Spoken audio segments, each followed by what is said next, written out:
هل سبق وتمنيت أن تتعلم مهارة جديدة، تحل مشكلة معقدة، أو تحقق هدفا يبدو مستحيلا؟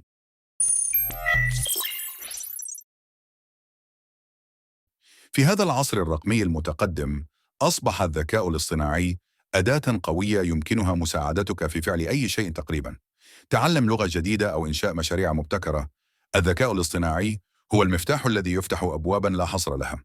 باستخدام منصات مثل تشات جي بي تي وكورسيرا يمكنك تعلم البرمجة، التصميم أو حتى الطبخ. استخدم أدوات مثل تقويمات الذكاء الاصطناعي لتحسين جدولك الزمني.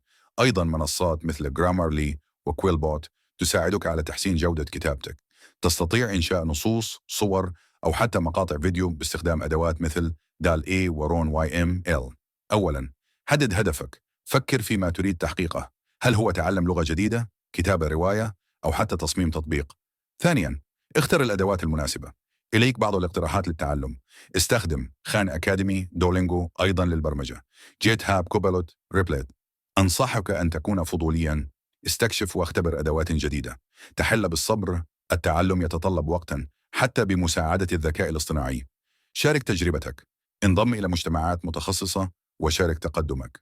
الذكاء الاصطناعي ليس مجرد أداة، بل هو شريك قوي يمكنه تغيير حياتك. مهما كان هدفك، يمكنك تحقيقه بفضل هذه التقنية المدهشة. ابدأ اليوم واستفد من هذه الإمكانيات الرائعة. لا تنسى الإعجاب بالفيديو لدعمنا والاشتراك حتى تحصل على كل جديد.